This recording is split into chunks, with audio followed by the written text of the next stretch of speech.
Good afternoon. I'm California State Treasurer Fiona Ma, and I would like to welcome you to this CalABLE webinar.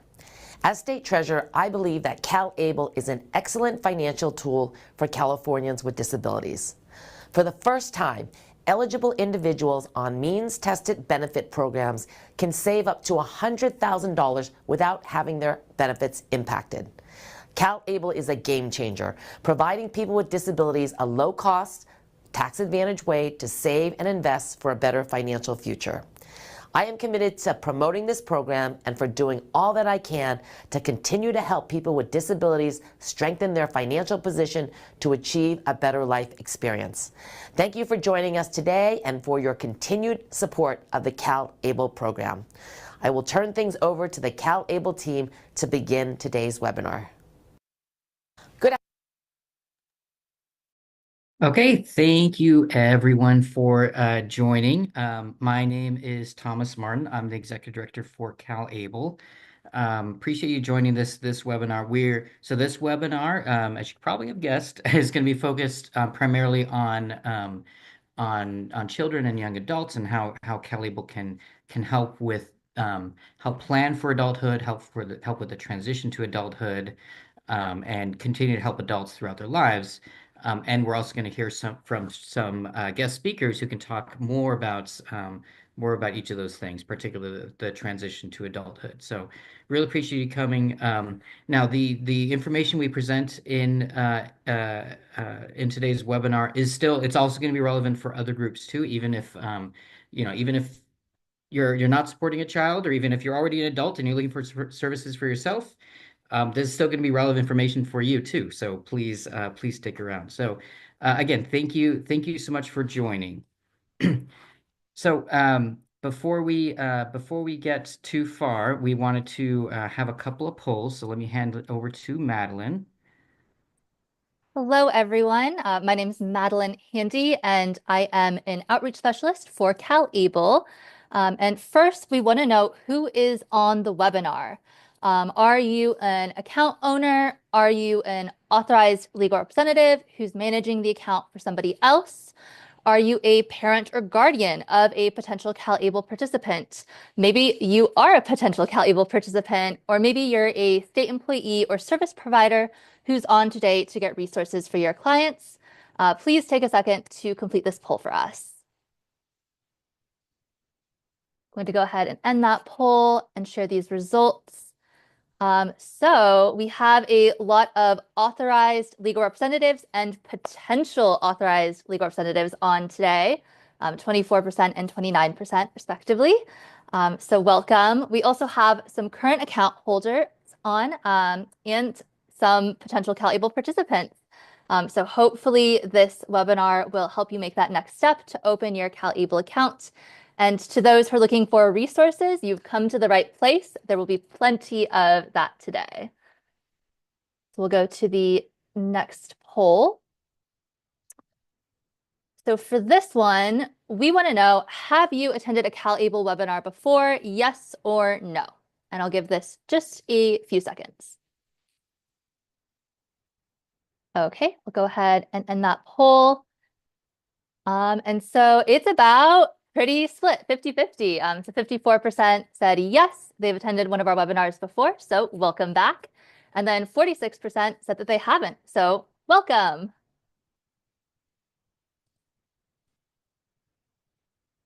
And then our last poll, we want to know how old is the beneficiary. So if you are the account holder, you would be answering this about yourself.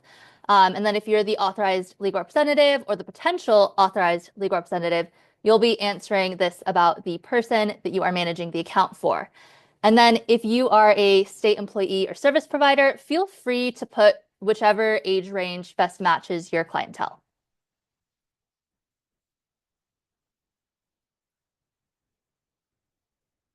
Okay, looks like that is slowing down. So I will share these results. So looks like the majority of beneficiaries for this webinar are between 16 and 26 years old. So right in that transition age.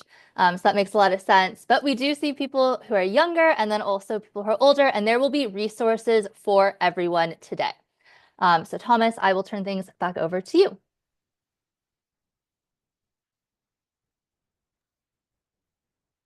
Great. Okay, thank you. Sorry, I had to unmute. So yeah, thank you so much for answering those questions. That's helpful so we know kind of who we're talking to and get a better sense of who we're reaching, when we set up these webinars. So thank you so much for humoring us. So with that, let's talk a little bit about some of the basics behind CalABLE, and then we'll get more into how it supports, childhood, adulthood transition, all those sorts of things. So. Let's start with just very high level. What is CalABLE? So CalABLE is a savings investment program for people with disabilities. So it's designed to help people with disabilities be able to save for themselves. It's designed to help others save in a partnership with someone else with a disability, and really, really help with uh, planning for the future while protecting benefits. So we'll be going through all of those all that kind of stuff as we go along, but that's just the basic framework. So with that, who is eligible for a CalABLE account? So in order to be eligible, you can be any age, but your disability has to start before the age of 26. So it doesn't matter how old you are today, just matters how old it matters how old you were when the disability began. So as an example, I'm over 26, but I'm autistic. My disability starts at birth, so I can have a CalABLE account because my disability started before the age of 26. Um, Now, next year, that's going to increase to disabilities that start before the age of 46, which is really going to expand who can have an account. So that's the age the disability begins. So as far as the disability itself, in order for the disability to be eligible, you have to meet one of two criteria. One would be if you are eligible for SSI or SSDI. So if you're eligible for one of those and the disability started before age of 26, then you already know you're good. You can have a CalABLE account. But you don't have to receive benefits in order to have a CalABLE account. If you don't receive benefits, you can still self-certify as having a disability. So there's a link on the slide right there to our eligibility page. We'll make sure we add that to the chat as well. So if you want more information, particularly about the self-certification, you can go to the page and I'll give you a little bit more detail, explain how to look up the disability. So again, you don't have to have you don't have to be receiving benefits to be eligible for CalABLE. I don't receive SSI or SSDI, but I still have my own CalABLE account because I can self-certify. So that's who can have it. But why have one? So why would you have a CalABLE account? A couple reasons, and we're going to talk about all these things in a bit. So first of all, because living with a disability can be expensive. There's significant expenses that can come along with having a disability, lifelong expenses. Because you want to protect eligibility for benefits, which is a major positive for CalABLE, and because you want to support a lifetime of opportunity. So with that, let's hear from one of our CalABLE ambassadors and how he's using CalABLE to support his son. My son's in elementary school. He loves jungle gyms and singing, and he's crazily physically active, and he's a great, happy little kid.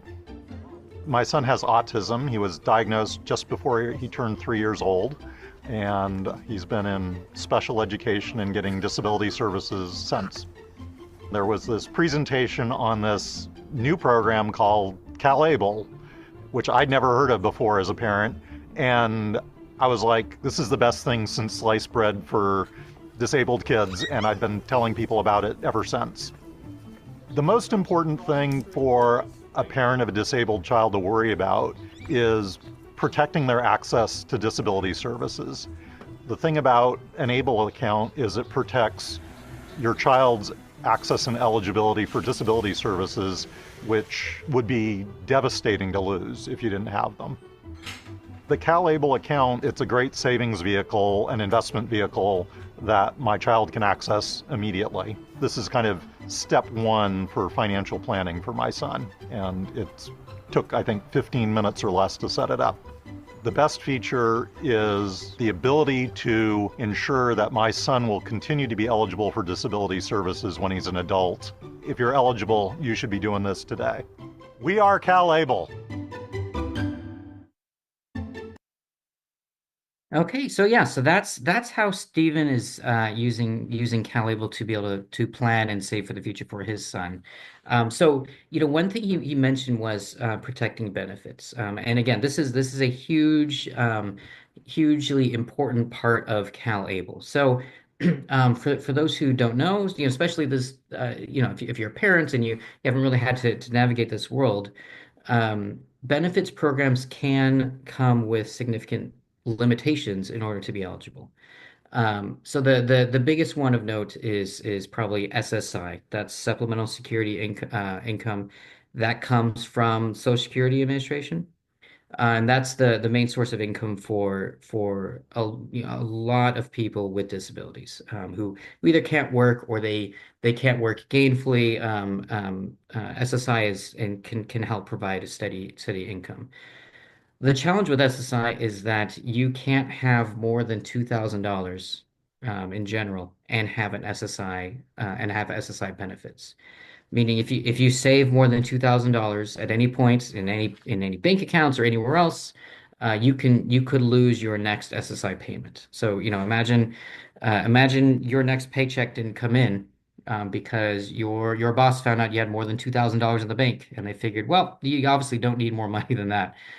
You can't plan for anything in life really effectively with such strict limitations. If you can never have $2,000, it's really hard to be able to plan and save for the future. So, like Stephen, I have two kids with autism, with disabilities, and at least one and maybe both of them will be receiving SSI and other benefits when they're adults. Um, but I want to make sure that I can save for the future, plan for their future. I want them to be as independent as they can be. I want them to be able to live alone if they can, live in an apartment, things like that. But those are things that you effectively can't do if you can't have more than $2,000. You can't get an apartment. Um, you can't, move into an apartment with less than $2,000. You certainly need more than that. Um, and so that's where CalABLE comes in. So with CalABLE, you could have up to $100,000 in a CalABLE account and still be eligible for SSI. And again, that's how Steven in the video is using it for his son. That's how I'm using it for my kids. This is a way to be able to save in their name for when they're adults, while still making sure they can get those benefits. So this would affect eligibility for SSI, for CalFresh, and for Section 8. Those are some of the big ones that have asset limits like SSI's $2,000 limit. Um, but also there are other benefits that also look at income, um, where this might be able to provide support as well. Because if someone contributes money into a CalABLE account, it doesn't count as income for determining benefits. And I'll talk more about that in a bit. But ultimately, while this is a financial planning program, this is, financial services. Really, what this is about independence. This is about maximizing independence and self-determination for people with disabilities and for those who need support from their families, making it easier for them to be able to provide that support. Okay, so a little bit of kind of how it works.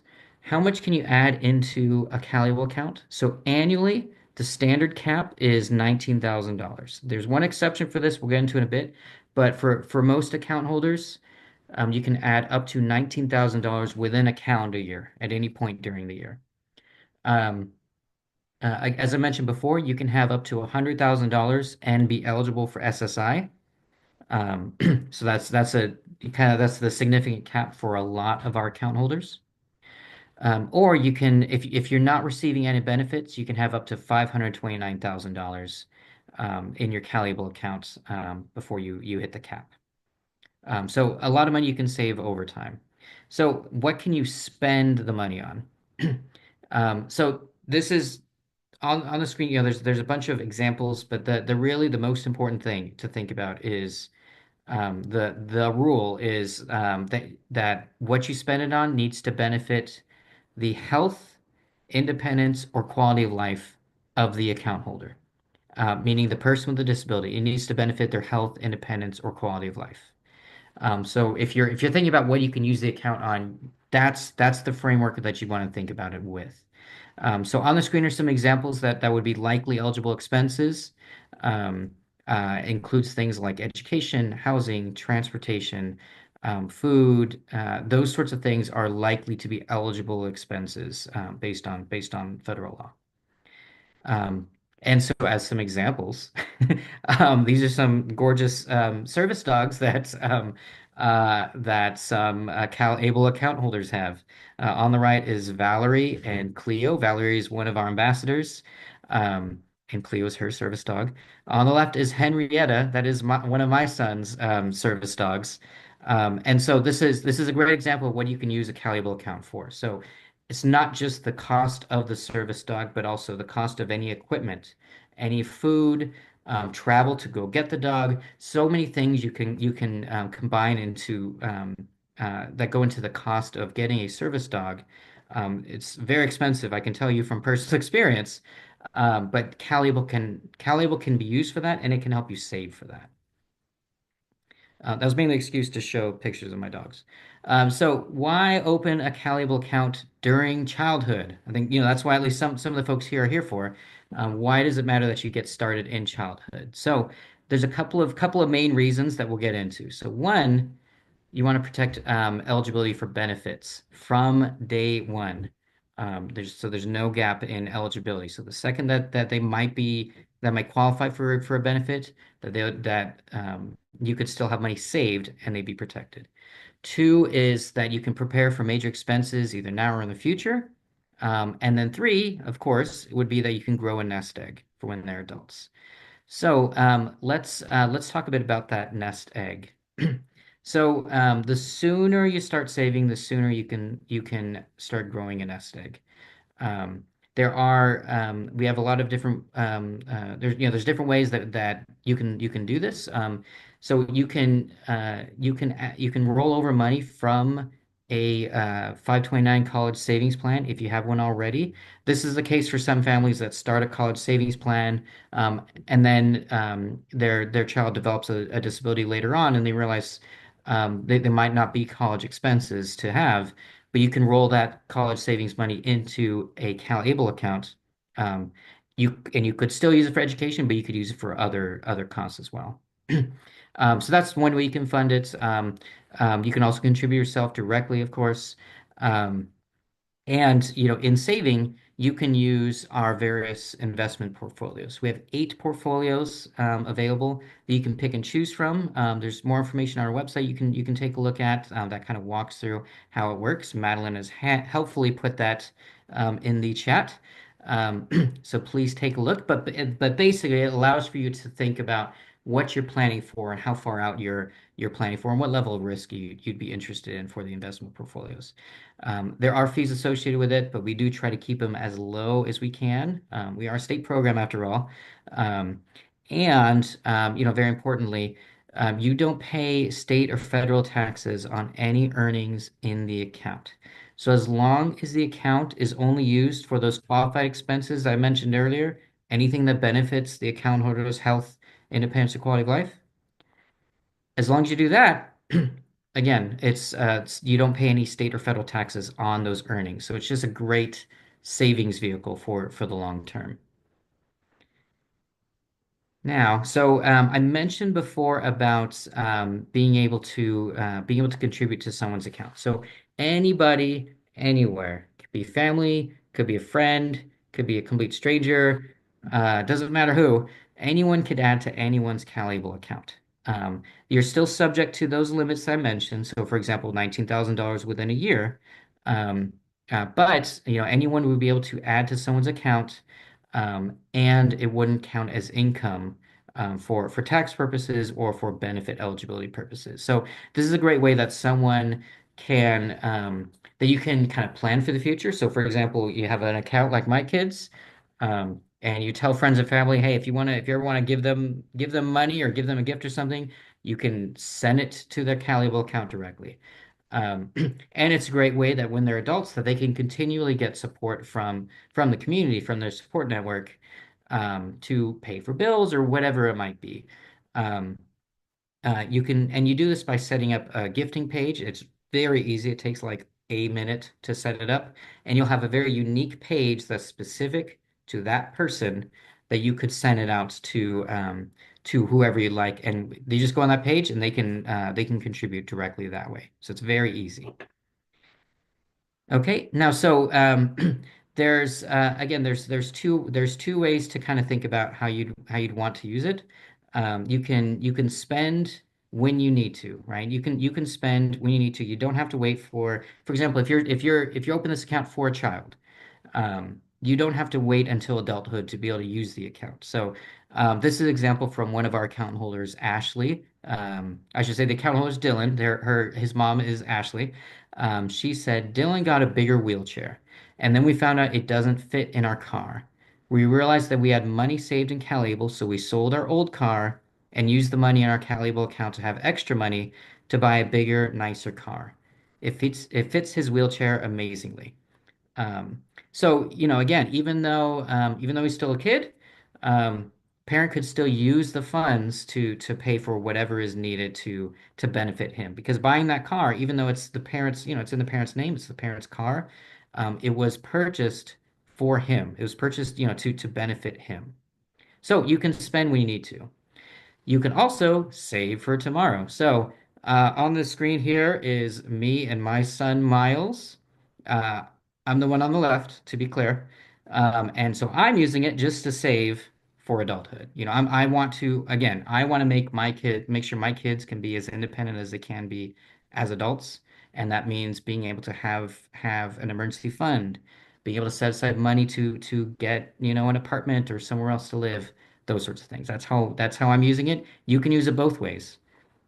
Okay, so that's how you can kind of use it and leverage it during childhood. Okay, so what about adulthood, right? So this account isn't just for children, of course. This is for life. Anyone of any age can benefit from CalABLE. So how does it help adults? Um, so couple of main things. You can easily buy what you need, right? So if I'm saving for my kids, when they're adults, if they take over the account, they can easily buy whatever they need.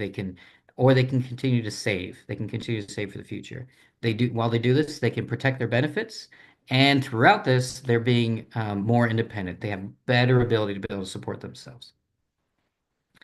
So, um, when you again you can save, you can spend, and that's a good way to kind of think about some of your options here. So you can spend on day-to-day purchases, and I'll get into so for example, you can get a prepaid card. And I'll get into that in a bit, but you can spend on whatever you need on an ongoing basis.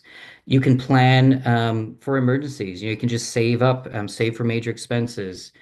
So again, rent, getting an apartment, paying first and last month's rent and security deposit, that's more than $2,000. Doesn't matter where you live in California. Um, so you can plan and save using that account. And then you can also just save for the long term, even further out. So saving to purchase a house, a car, saving for retirement. That's kind of how I'm using it for my own personal account. I'm just kind of saving for like as another retirement fund. There's different ways you could use the account. It's really whatever it needs to be for you, and if you're supporting someone else, for them. Um, Now, so how do you actually do the spending? So there's different things you can do. So you can transfer money in and out of the account, for example, to like a bank account or credit union account. Um, you can have a check mailed to you. That's made out to whoever it needs to be. But the easiest and fastest way, and increasingly popular way, is to get the prepaid card. So we have a prepaid card right now. We're covering all the monthly fees for the card because we want to make it accessible. Um, And the card it is a Visa card. It says Visa on it. I would show it to you, but I don't want my identity to be stolen. But I have one for myself, and I have one for one of my kids too. And so you can use it to wherever you use a Visa card. It's just a Visa card, right? So you can use it at the store, you can use it online. You can customize how it works and where it works. You can go online and set limits, things like that. Um, and if this is your own account, you can have one for yourself. So like I have my own account for me. But you can also have an account for a card for the for someone else too. So for example, I have a card now for one of my kids. It has his name on it. It has my name on it because I'm because he's a minor and I'm helping him support his account. Um, and I can use that. I can use his card and help him learn financial literacy. I want him to be as independent as he can be, and that means one of the things is he'd have to be able to buy things on his own. So he has a card. I can take him to the store, have him make a purchase, those sorts of things. He can do it on his own, and it has his name on the card, and it's just an exciting thing for him. So there's different ways to be able to use the account, but the prepaid card is definitely a very easy and effective one. Pretty much at any age. Okay, so hopefully that's been hopefully then the question that folks are wondering is how do you open an account? Because this sounds great, because I can assure you it is. So pretty easy actually. On the screen is our website here. It's calable.ca.gov. You go to the website, there's a big old open an account button in gold. You click on that and it'll take you through. So it's pretty easy to do. It takes 15 minutes. I think it took me like 10 minutes. It's not terribly different from opening like a bank account or something like that.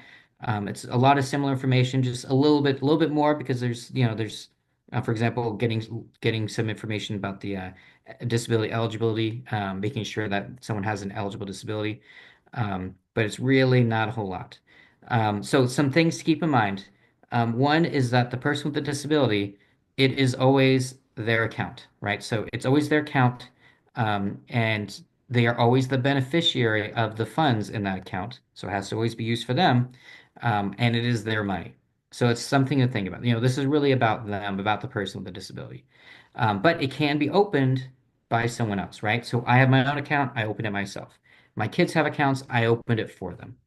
Um, and you can open and manage the account in 9 different languages, including obviously English, but Spanish, Chinese, and Korean, among others. So it is meant to be very accessible.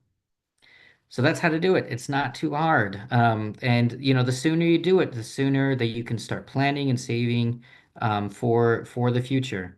You can save for when they're adults and grow the nest egg, but you can still access it whenever you need to, at any age, to handle any expenses that would be qualified. So I hope that's helpful information. Um, please open an account. With that, I think we want to hand it over to some of our guest speakers who are going to be able to talk about some other programs and options and ways to approach that transition to adulthood, how to support children becoming adults, how to support them during the transition phase, and how to support them, kind of throughout life. So first up, we're going to turn to the Independent Living Center of Kern County. We have 3 speakers who are going to be joining us. There's going to be Lonnie Harris, who's the transitions coordinator. We also have Susan Wells, an independent living specialist, as well as Tammy Reynolds, another independent living specialist. So, Kern, Independent Living Center, thank you so much for joining us, and I will hand it over to you. Thank you, Thomas. My name is Lonnie Harris, and I'm the transitions coordinator at the Independent Living Center of Kern County.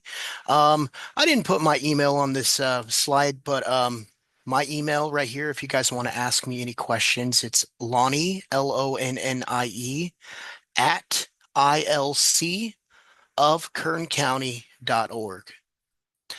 All right. So, Independent Living Center of Kern County, we empower people with disabilities to live as independently as possible. And one of the demographics that I serve, is youth, youth, transitions age youth. Next slide, please. So, yeah, we're a nonprofit agency. We're one of 430 federally funded centers for independent living across the nation. No matter what county you're in California, there is an ILC in your region. So, if you guys want to reach out to me, I can direct you to the independent living center of your region. Next slide, please. So, one of the great programs that we have, it's called Youth Transitions. We have a grant with the Department of Rehabilitation. It's called the Transitions and Diversions Grant. And so they give us some money, and I build a case for a youth with a disability who wants to transition from, let's say, their parents' house or a foster home to community-based living. So the age that I serve are the ages of 14 through 24. Yeah, this includes transitioning to higher education, college. There's a lot of like specialized college programs that my colleagues are going to talk about next. Independent living, so just finding their own apartment and setting them up for success, or if they want to go into the workforce, I help them with all of that. Next slide, please. So, we're talking about money here, right? So, so the Department of Rehab, I build a case for each individual um, person, and then I say, hey, Department of Rehab, this is a good transition. And they make the decision on to give me the money or not. And I will receive up to $4,500 in direct goods and services to support this young person's transition. Um, this money goes for housing support. So this will pay the first month's rent, or in some cases past due rent if they've fallen behind and they're already living in their own apartment. But they have to show proof or ability to sustain the rent going forward. So obviously, this person needs to have income of some capacity. They do have a stipulation about deposits. So, you got to have some skin in the game, right? So, they are willing to pay for your first month's rent, just not the deposit. So if you meet them, they will help you. This $4,500 will go towards the first month's utility costs, buying some household items, so basic furnishings. We're talking about a fridge, stove, couch, bed, things like that. This can also be used if you need a modification to it, like someone's existing home, right? I see it a lot with grab bars, wheelchair ramps, railings, or bathroom and kitchen modifications. Now, that $4,500 doesn't go that far on a modification, but we can use some of this money for that. We can also use this grant for assistive technology and durable medical equipment. Um, Also, electronics, so computer and tablets that help bridge the digital divide, enabling access to services, education, or having another communication tool. Um, so sometimes when people are waiting for IHSS to kick in, right, with their Medi-Cal, or if they have a high share cost or something, we can use this money to temporarily pay for care provider services. Um, we can also use this money for an initial stock of clothing, personal hygiene products, and food. And if there is anything that needs to be shipped, $50 per request. Also, assessments, evaluations by occupational or physical therapists when necessary. If your health insurance isn't covering, an evaluation, then we can use this money for that. So all of this is in the direction of someone with a disability, a youth with a disability, having a desire to live more independently. And so this is what this grant is for. And we have more resources available. And if you have any questions, feel free to email me. And with that, I'm going to pass it on to my colleague, Susan Wells.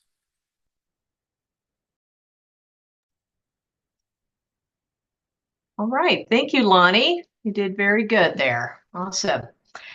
So as Lonnie said, my name is Susan Wells, and I also work for the Independent Living Center of Kern County. But I'm going to, if I could have the next slide, that'd be great. I love to look at my picture, but we're going to look up something else. Okay, so I'm going to talk a little bit about the transition for youth into adulthood as far as college goes, college programs. So, but before I get there, I want to and I know there's a lot of parents on the call, that we really need to focus on person-centered planning. And I'm sure you've heard that, but if you haven't, really what it is when you're a parent and your kids are growing up, obviously they're their biggest cheerleader, their biggest advocate. But when they become adults, that changes a little bit. You get to you have a different role, and that is what we call supported decision making. So I had a parent one time talk to me about that they sit down with their kids and they have a discussion of dreams, what it is you want to do with your life, what does it look like to you? And so there's lots of choices. We live in a wonderful era right now where there are tons of choices for youth with disabilities. Lonnie touched on a couple of them that we take care of here with Youth Transition. But one of them, and the reason I speak on this is because I worked in a college program for 20 years before I came to Independent Living Center. And I looked this up today and I was kind of surprised. There are 336 college programs in the United States working with people with disabilities, youth with disabilities.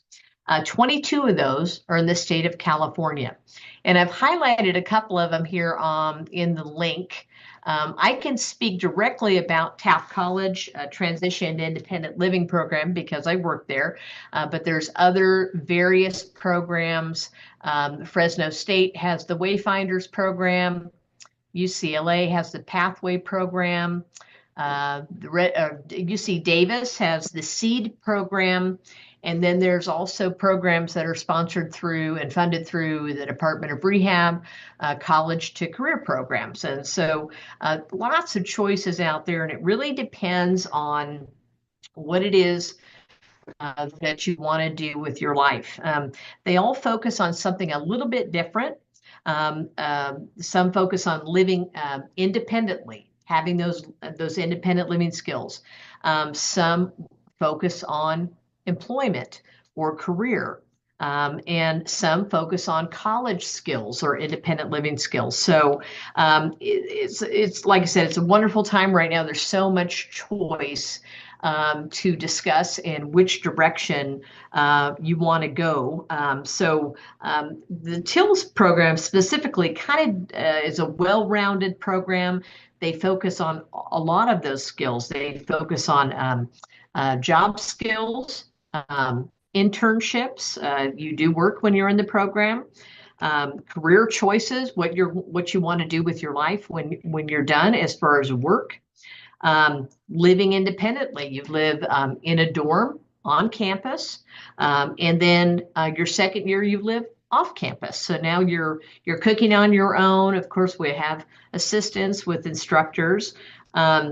And there's also a huge social aspect because you're in college now. So you want to be doing things with your peers and going out and doing what young adults do. So funding for all these programs is a little bit different.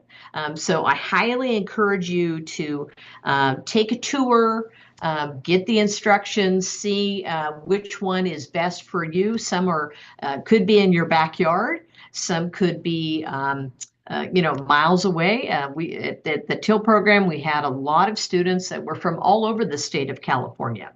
And work with your regional center. And I know we have some regional center reps here on the call, and I'm sure they've heard of the TIL program or heard of the different college programs that they've worked with.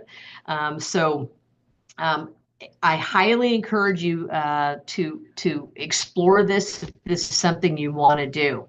And then just my last part is Greg's story. My son, Greg, who is close to 40, which tells me a lot about my age. He went through the TIL program, and he lives independently. Has for years. He graduated in 2011. He has a job where he works 3/4 time. That's perfect for him. Pays his rent. Very independent, does everything independently. And so we're super proud of him.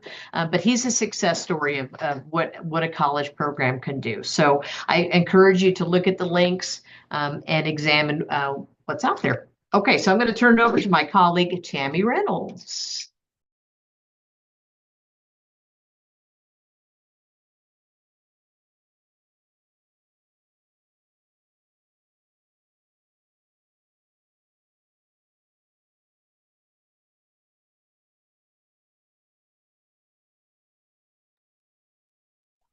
Hello, everyone. I'm not Susan Wells. I'm Tammy Reynolds. Next slide, please. Excellent. So here at the Independent Living Center, I work with people with Social Security. My expertise is Social Security benefits and how to get them. My son, Matthew, is 20, and he also has a disability, and he is he receives benefits as well. So what I want to speak to today is to the families who have a child that is about to turn 18 and how to navigate the morass of Social Security. My advice, first and foremost, is get a binder and write down who you speak to, when you speak to them, what questions you ask, and what answers did you receive. Because unfortunately, but fortunately, Social Security is a large government agency, and I often tell my parents, like the left hand and the right hand, they don't know what they're doing. So it's always in your best interest to write down all of the facts, because inevitably someone will say, oh, we didn't get that document, we didn't get that information. But if you have proof written in your binder, that will just help clear your case. I do recommend to families to start the Social Security application process when your child is 17 and a half. It does take a few months to process that. I also want to just basically start out by saying that there's two different types of benefits. There's Social Security, SSI, which is a welfare-based program. It is for people that have a disability and that cannot be gainfully employed or who struggle to be gainfully employed. SSDI is a disability, and it's what people who work pay into. So those are two different entities. What I want to focus today on is Social Security SSI for people with disabilities. Start the process when your child is 17 and a half. You do it online. You will be denied. You will be denied the first time. Statistically speaking, you will be denied. Do not stop. Do the appeal process. There's a lot of little tiny hoops to jump through.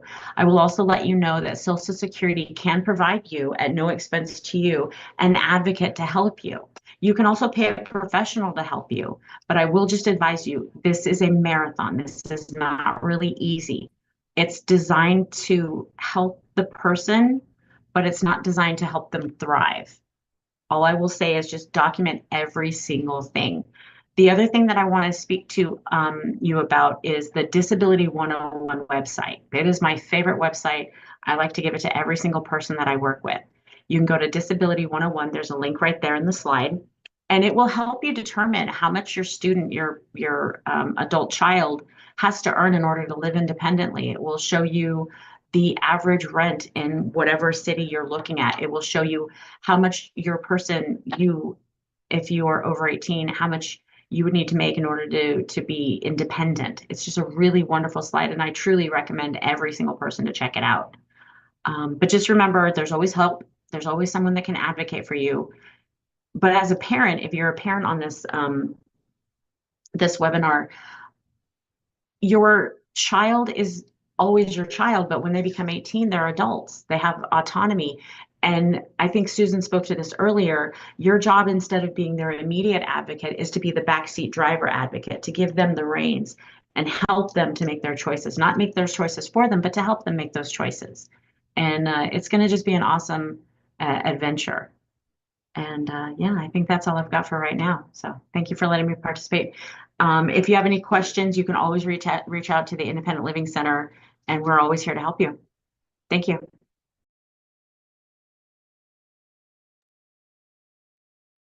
Okay, thank you so much. So now we're going to turn it over to our next pair of guest speakers coming from Harbor Regional Center. We have Corey Reifman, Benefits Specialist, and Josephina Cunningham, the Client Services Manager. So Josie, I think you're up first. Hi, yes, good afternoon, everyone. My name is Josephina Cunningham, and I am from Harbor Regional Center. So who are we? What is Regional Center? Next slide, please. So regional centers, we provide information, services, and supports to individuals who have intellectual and developmental disabilities, and we provide this to individuals directly as well as to their circle of support. So Harbor Regional Center, we are located in Los Angeles County, and we are one of 21 regional centers throughout the state of California. And the regional center that you belong to does depend on the area code, or the zip code, I'm sorry, that you reside in. Next slide, please. So what do we do? Here at Harbor Regional Center, we do intake and eligibility. So we do assessments and referrals and evaluations. We do provide early start or early intervention services to infants and toddlers who are at risk of having a developmental disability. And then at the age of 3, it is determined if an individual becomes what we call a Latterman individual, part of the regional center. And that is based on a eligible diagnosis such as intellectual disability, autism, epilepsy, cerebral palsy, or a condition similar. For today's purpose of training, since we are focusing on transition age, I will focus more on services and supports that Harbor Regional Center provides for individuals that are of adolescent and young adult age. Next slide, please. So specifically, we'll be talking about transition supports and services that are out there. Obviously, things are always forever changing, as well as each regional center may provide a particular services and supports to better support individuals within that region, because every county looks different. But overall, these are some of the basic services that you can find, such as employment, day programs, different living options, independent living options, transportation, post-secondary programs, as well as coordinated family services. So we'll talk a little bit more about each of these programs. Next slide, please. So coordinated family services. Coordinated family services is currently a pilot program offered through DDS, in which regional centers are contracted with vendors to provide services and supports to individuals that continue to live at home. Like stated several times before, once an individual turns 18, they're now an adult. However, some of the individuals that we provide services and supports to still continue to need a lot of additional support from families. And we recognize that families need support with coordination of like services and supports, or like they talked about the SSI application and the steps that it takes in order to complete it. So coordinated family services can help an individual complete this process with so parents don't necessarily always have to be the lead in getting all of these things done. And so they can assist with also accessing different resources, which Corey will talk about a little bit later on in this presentation. Next slide, please. Employment services. We do understand that some of our individuals that we provide services and supports to do want to obtain employment. So we do have programs. We work, with DOR as well as other vendored agencies to provide supported employment. So give someone a job coach. We do have programs at this point in time, such as the paid internship program, where we would fund for an internship with intent for employment. And then we also offer job preparation courses. We understand that some people might need additional support in, how to fill out a resume, some of the softer customer service skills that need to be worked on prior to employment. So we do have job prep courses. Next slide, please. We do offer as well day programs. And here at Harbor, we have different models of day programs. There's the full inclusion, which the individual participate mostly out in the community 2/3 of the day. Partial inclusion, 1/3 of the day. There is partial work where the individual will work up to 50% of the program day. And then we do have therapeutic settings. This is more geared towards those that require support from maybe like a licensed clinician or like an LVN nurse for those that are medically involved and need medical attention throughout the day. So we do have different models of day programs for individuals to participate in once they have exited the school system. A lot of families worry about what happens when they leave from school, what kind of activities can they participate in? And we do have day program options for those individuals. Next slide, please. In addition, a lot of people start planning where individuals going to live in the future. Through regional centers, you can find a living option such as group homes. There is a housing crisis up and down California, but we do have contracted group homes, as well as Harbor Regional Center works with Hope Housing. They provide affordable housing for individuals that are with Harbor Regional Center. We do have supported living services. Sometimes some people, they have their own apartment, but they continue to need some support from someone. So we have supported living services in which individuals are assessed to determine what the need may be of how many hours they would get, as well as independent living services. We do understand not everybody wants to move out of the family home, but they may need some help in working on, meal preparation or daily chores around the house, cleaning the bathroom, washing your clothes, but still continue to live in the home. So we do have independent living services. Next slide, please. In addition, as individuals get older, it's not always up to parents to have to provide transportation to them. So we do have different modes of transportation. We have agency contracted, meaning that, we pay an agency to go and pick up the individual and take them to and from. That's typically where individuals get a contracted transportation to and from day programs. There's participant directed, where there is mileage reimbursement. There's access. Access is a generic resource that individuals can obtain. And then there's also regional centers can possibly fund for bus passes. Next slide, please. And then as spoken about earlier, there are different, for the individuals that would like to seek higher education. Here at Harbor Regional Center, we actually have a unique college to career program in which it encompasses partnerships with Long Beach City College, Hope, California Mentor, and DOR for the individual to be able to obtain, educational coaching, as well as support living services, supported living services, because we do have Hope Housing, where the individuals get to live in an affordable home while attending college, to give them that full college experience. We do understand that not everybody wants to move out for college, so we do have other college support programs that can assist with registration, navigating the college campus, and different systems to ensure that individuals get the support. All of these services and supports that I just mentioned is discussed and determined for every individual's needs. Everyone's different. So just because one person follows one model doesn't necessarily mean that, the neighbor next door will have the exact same. So I highly encourage you to reach out to your regional center service coordinator. And then if you're not connected with regional center service coordinators, definitely, I know Corey at the end will talk a little bit more about DDS and how to find regional centers. Next slide, please. And it's off to Corey now. Okay, great. Thank you so much, Josie. I think it's really helpful to have an overview of what is the regional center and who does the regional center serve. And Josie's role is part of the case management department. And my name is Corey Riefman, and I'm the benefits specialist at Harbor Regional Center. My role is a little bit different because I actually focus on the outside world in terms of what a regional center might call a generic resource.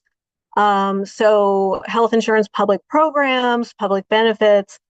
And so part of my role is to assist our staff as well as families in navigating the complex system that is health insurance and these public benefits. As we've heard today, there's a lot, and a lot of the questions coming in reflect that.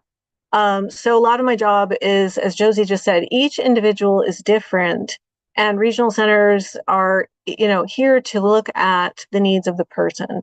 So in terms of generic resources, we're looking at, it's a public programs, usually cash or voucher support or health care services, and generally low or no cost to the individual. Next slide, please.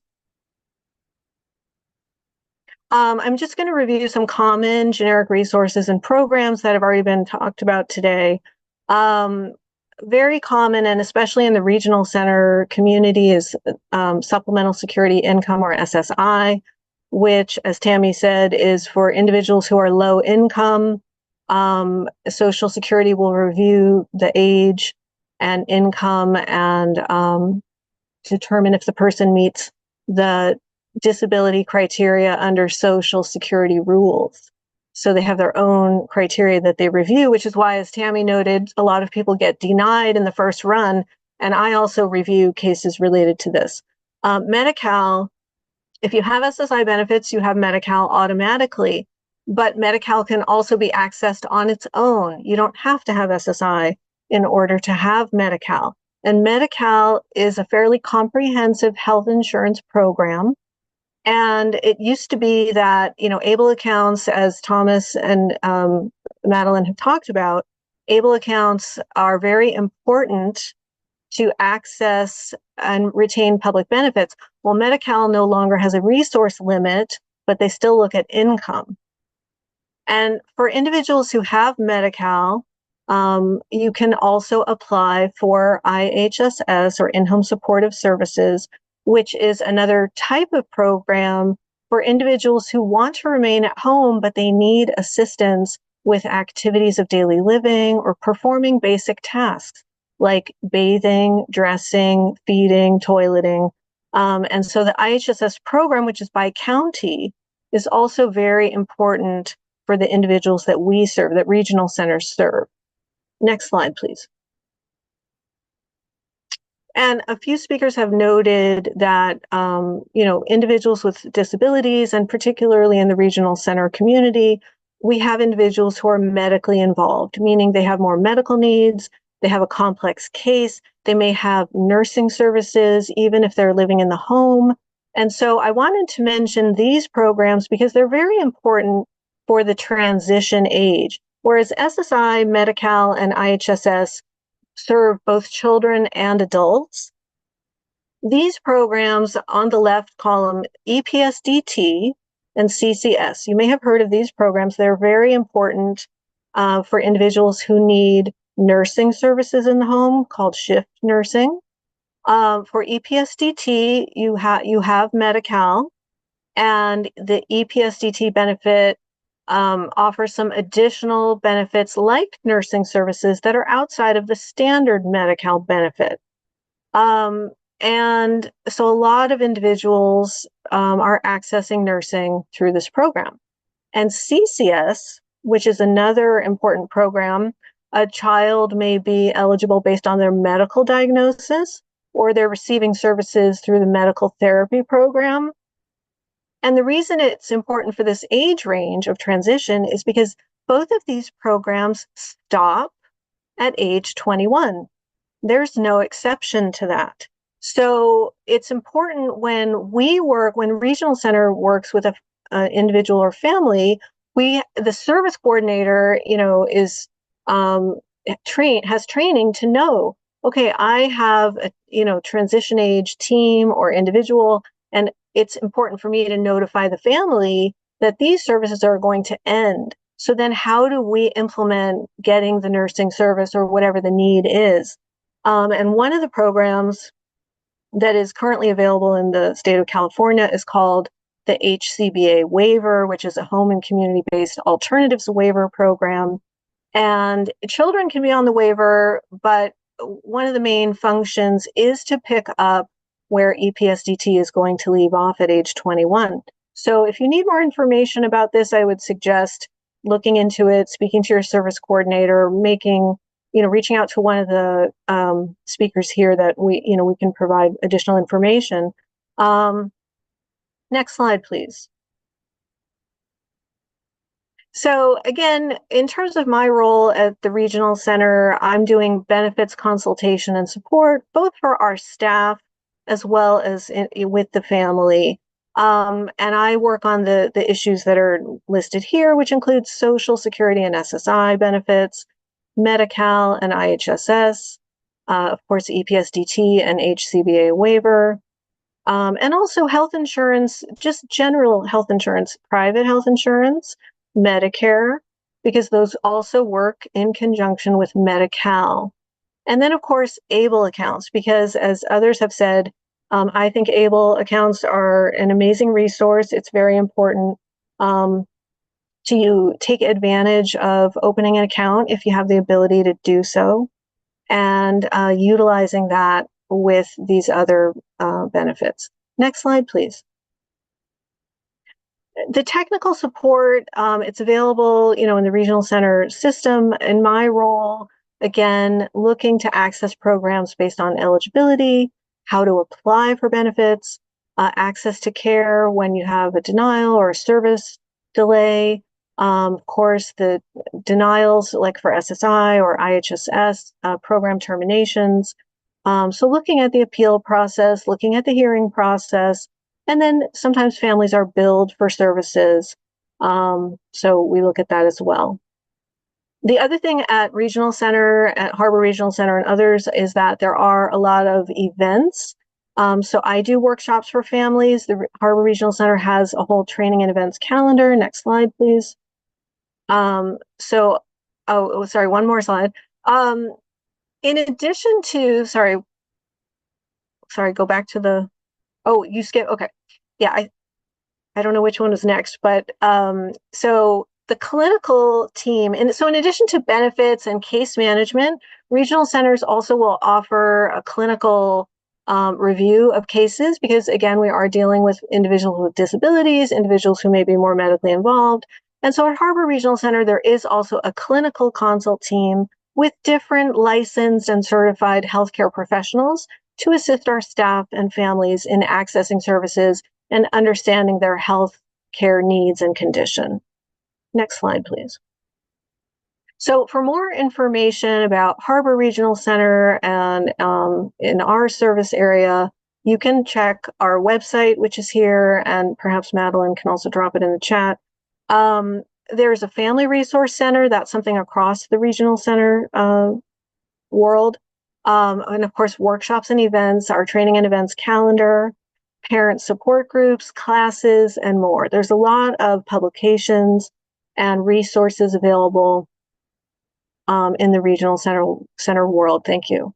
And next slide, please. And as Josie was saying, so to tie it all together, the regional center is here to assist and support families with information so that they can make informed choices about their child or adult child. So identifying the needs of the individual, connecting you and your family with available services, both within the regional center system and public services and benefits, and looking at future planning. And if you are not, if you're not connected with Regional Center as of yet, you can look at the Department of Developmental Services DDS website, which is here, the link. And you can locate your local regional center. And as Josie said, there are 21 regional centers in the state, and each regional center is an independent entity. So they all have their own executive director and staff. So they're not all cookie cutter. We don't all necessarily look alike. And in LA County, there are 7 regional centers that serve because we're such a large county. So Harbor Regional Center in the South Bay, Long Beach, you can look at our service area. So I really want to thank CalABLE for having us today. Thank you for being a partner with the regional center system and Harbor Regional Center, and happy to respond to questions. Thank you so much. Okay, thank you so much. Really appreciate you guys joining in and sharing some more information for families out there. So we'll do we'll have I think we have a little bit of time for some Q&A at the end, but first let's go through a few reminders. So first, how do you get a hold of us? So you can contact our call center. It's 833 CalABLE. They can help with any questions you have about the account or how to apply or any of those things. They support more than 240 languages. If you have a hearing impairment, you can call via a relay service. So there are a lot of options for accessibility. You can also sign up for emails, newsletters, and information if you scan the QR code that you see on the screen. If you scan the QR code, you can get more information, such as future webinars. And next slide. So speaking of future webinars, next month we're going to have a webinar about our CalABLE Ambassador Program. Throughout the slides, you probably saw, hopefully you noticed pictures of parents and their kids, pictures of adults using the CalABLE program, that sort of thing.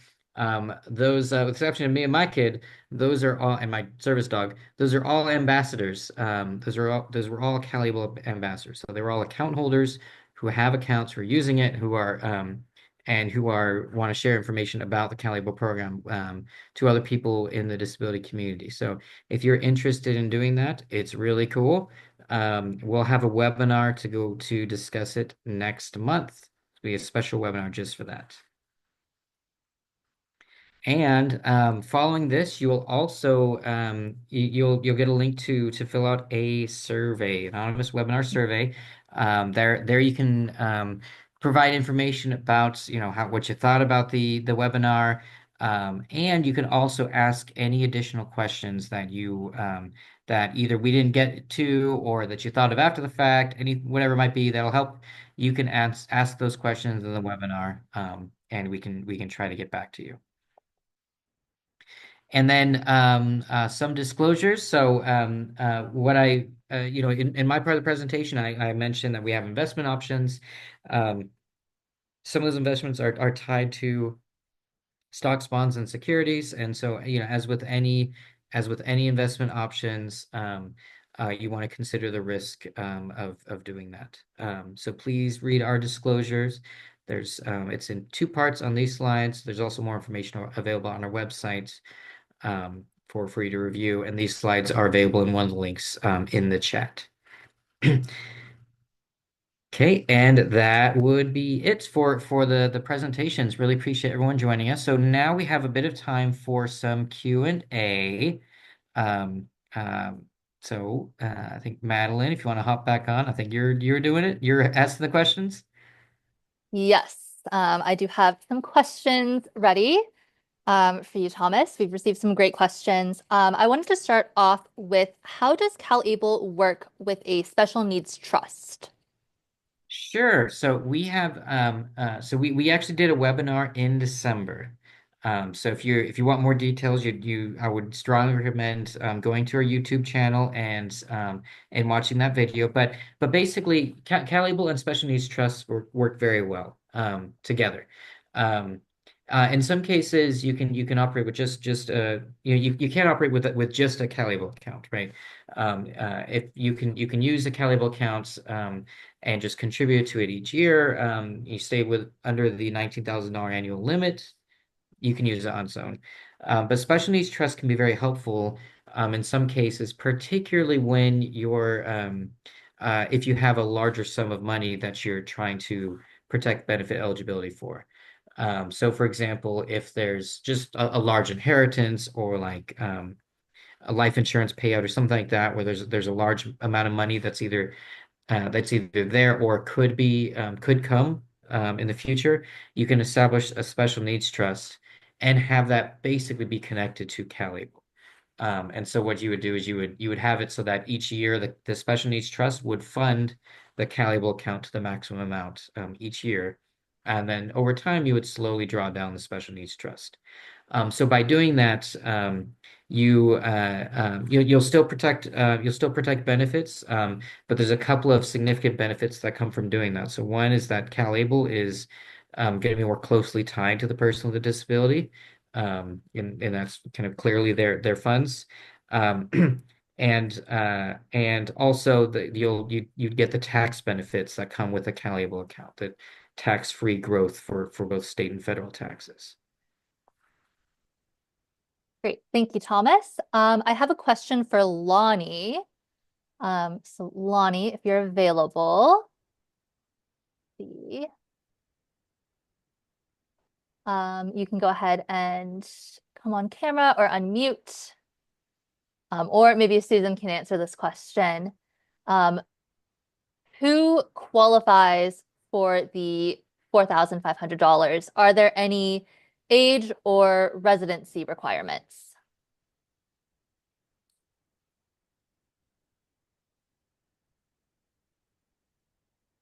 Madeline, are you talking to Lonnie? Yes. Okay. Can you move on to the next one? I don't know where he is, but I will go find out. Sure. Okay, great. So we'll move on to the next question. I think this might be for Corey and Josephina. Are there any pre-employment services and training, specifically for youth services between 14 to 17 years old?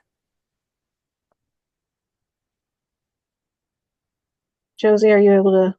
Yeah, so that would actually, for Harbor Regional Center, we would work with the individual specifically to see what the goals are that they're looking to obtain. And then we would either, it would just depend on what resources that would be available for those specific goals, because we do like refer individuals to the Department of Rehab because they have student services, or maybe the individual would need to have some IEP goals implemented. So it would really just vary on what the goal is. So if the individual is seeking some of specific employment goals with the ages from 14 to 17, talk to your service coordinator to be able to navigate what resource would be most appropriate.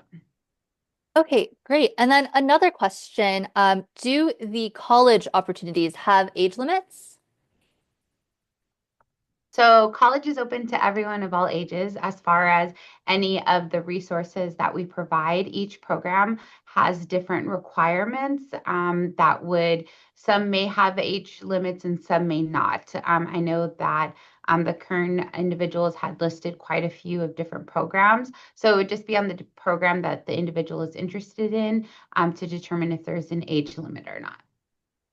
Great, thank you so much. Thomas, I have a question for you now. Can you Okay. deposit SSI funds into a CalABLE account? Yes, you can direct deposit straight from Social Security directly into a CalABLE account. So yeah, there are different options for direct deposit. You could also do it with employer, for example. You could do recurring transfers from another bank account. If someone is providing support, like a family member or something, wants to give, $100 every month, they could set that up as a recurring transfer too. So there's different things to do. But yeah, for Social Security specifically, you can do direct deposit straight into your CalABLE account. Great. And then here's another question about the prepaid card. Do you have to preload it from your CalABLE account? How exactly does it work? Yeah, so right, so the prepaid card is tied to your CalABLE account, and so you decide how much money you want to have on the card. So you preload it, you transfer money onto the card. You say I want to have $200 or whatever on the card right now, and then you can go use it at the store however much however much you want up to that amount, and then you can add more money to it when you need to.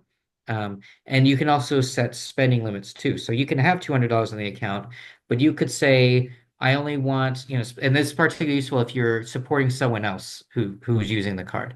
You can say, well, I want $200 on the card, but I only want them to be able to spend $100 out of this amount. Or I don't want this to work. I only want this to work at, a grocery store. You can set those kind of parameters to the card to really kind of maximize usage. Okay, speaking about spending from the CalABLE account, do you need to keep receipts?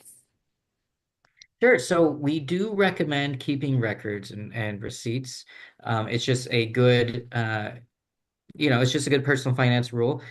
There are tax benefits, significant tax benefits to the account, and so you do need to make sure you're using it for those eligible expenses. Again, eligible meaning it benefits the account holders' health, independence, quality of life, which are pretty broad categories.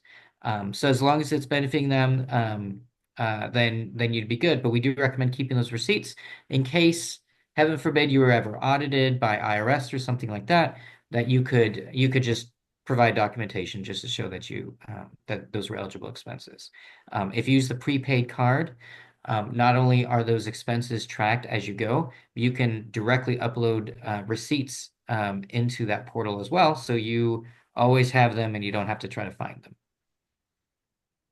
Great. And then we had some questions about taxes. Do you pay taxes when you use the funds in a CalABLE account? Sure. So as long as you're using the account for those qualified expenses, then no, you wouldn't have to pay any taxes on any earnings or at the time that you use it. So it just makes it very helpful. So you do when you contribute the money, it is post-tax money that you contribute into the account. But as the account grows and when you go to spend it, you wouldn't have to worry about paying taxes on it. Again, as long as you're using it to benefit the account holder. Great, thank you. I have a question here that I think Corey or Josephina could potentially answer. Does the regional centers, do they provide any assistance to a 21-year-old who's moving into the state of California for a job post-college? So this individual has SSI, SSDI, and Medicaid in another state, and they were told that they have to stop Medi-Cal in his previous state before he can apply for Medi-Cal. But he does need continuous personal care. Are there any resources for this? Well, I was just reading this one and I was corresponding with this parent in terms of IHSS and in the Q&A. So with Medicaid, which is the national program, it's administered by states. So it doesn't just transfer. So, but you should be able to apply, especially if you know when you're moving, you can apply for Medi-Cal and they can start that eligibility process. You don't necessarily have to terminate where you are because you need health insurance wherever you are. So, it's when you have an address, you have a date of moving, you can apply at the county for Medi-Cal, and then they would process that and ask you for whatever information that they do need. And of course, you would want to report to Social Security, especially if you're receiving benefits with an address change. Great. Thank you, Corey. I do see a and there's- question here that Thomas has that he would like to answer. Yes, thank you. I think the gist of this can- question is what happens when a CalABLE account holder passes away. Yes, yeah, I was going to kind of broadly because I saw there was actually a couple of questions about this in the chat, so I flagged it for Madeline. So yeah, there's a couple questions in the chat about what happens at the time of death, including what happens to Medi-Cal. So I'll kind of try to answer everything a little bit broadly. So if a CalABLE account holder dies, the money in the account can be transferred directly to a sibling who has or can have an ABLE account as directly.